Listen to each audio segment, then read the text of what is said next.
Assalamualaikum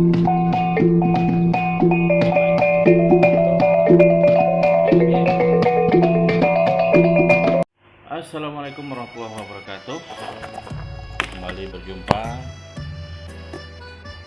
pada seluruh insan sastra di Nusantara. Hari ini kembali kita bicara tentang sastra. Kali ini saya akan menjabarkan sedikit tentang kriteria penilaian lomba baca puisi. Nah, seperti yang terlihat ya di dalam beberapa lomba, saya sering menemukan beberapa ofisial ataupun para pelatih puisi yang masih belum memahami bagaimana sebenarnya penilaian puisi itu dan dari segi apa saja yang akan diambil.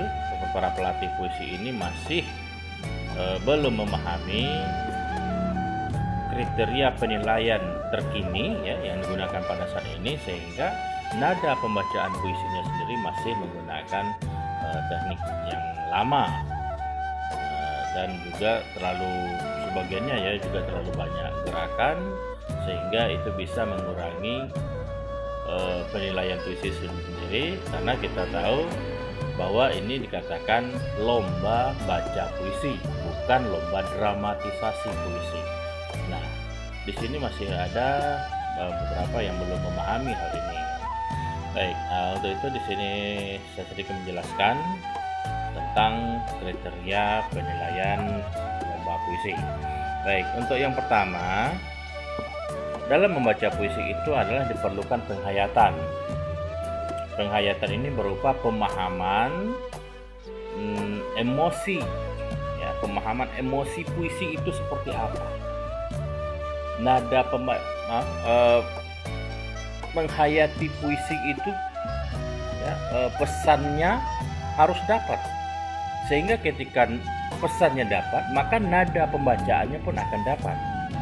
Nah, beberapa pembaca puisi ini sering gagal dalam menghayati puisi itu sendiri, sehingga penjiwaannya tidak dapat. Ketika tidak dapat penjiwaan itu, maka nadanya pun akan hilang.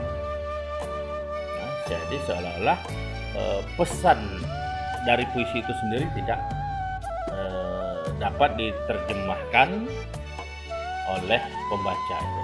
Nah, ini yang sering terjadi ya, penghayatan ataupun penjiwaan dalam sebuah pembacaan puisi. Baik, itu yang pertama. Yang kedua, hal yang menjadi penilaian juga bagi para juri ya, yaitu tentang ekspresi maupun gestur. Nah, ini yang saya sampaikan di awal tadi. Beberapa pembaca puisi itu ataupun deklamator puisi itu belum sesuai, ya, belum mampu menyesuaikan gerakan,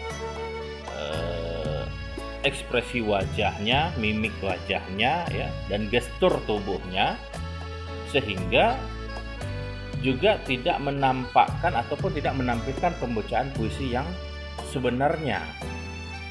Jangan mungkin istilah anak sekarang ya, jangan terlalu lebay dalam bergerak, karena seperti yang saya sampaikan di awal tadi, ini adalah pembacaan puisi, jadi lebih kepada pembacaan, bukan pada gerakan. Kita tidak sedang melaksanakan dramatisasi, tidak bermain drama ya, jadi tidak harus berlebihan gitu ya dalam melakukan pergerakan ini. Misalnya ketika kita mengatakan jatuh gitu, lalu si deklamator itu memang terjatuh ke lantai ya, gitu.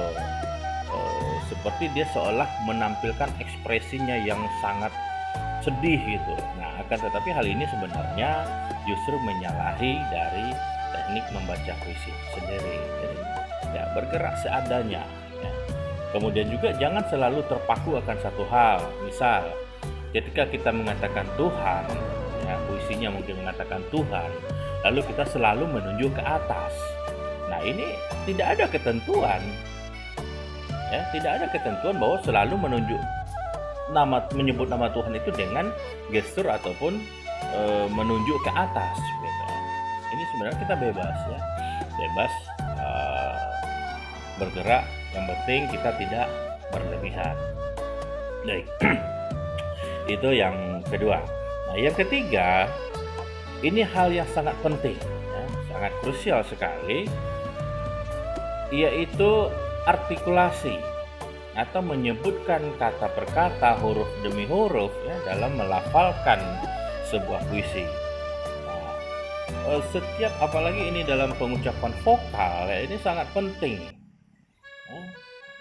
Sangat penting dalam menampilkan pembacaan puisi ini, sehingga kata demi kata yang kita ucapkan itu sangat jelas bisa diterima oleh juri dan para pendengar ya. Jangan sampai ada kata-kata yang hilang ataupun diucapkan tapi tidak terdengar oleh audiens. Ini akan mengurangi penilaian dari penilaian puisi itu ya. Ini sangat penting diperhatikan ya, harus memang berlatih vokal yang betul, jangan sampai juga niatnya memang ada untuk mengungkapkan vokal yang jelas tetapi nafas tidak cukup ya, tidak mampu untuk sampai kepada ujung bait. Nah, ini harus mampu memahami, harus mampu para deklamator itu ya mengatur nafas atau mungkin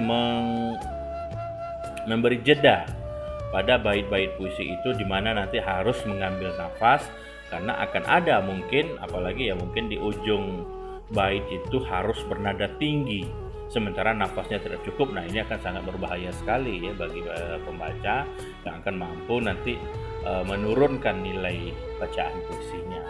Tuh. Baik, dan yang terakhir yaitu intonasi. Nah, ini tadi kaitannya dengan yang ke artikulasi tadi ya, yang ketiga tadi, bahwa sangat penting untuk mengatur intonasi. Nah, ini juga yang saya sering temukan kesalahan pembacaan puisi, terkhusus untuk tingkat SMP mungkin ya, tingkat SMP atau SD, masih banyak intonasi yang terikat kepada cara baca jadul, cara baca lama ya, yang selalu nadanya seperti itu gitu ya. Saya contohkan ya. Antara Kerawang Bekasi.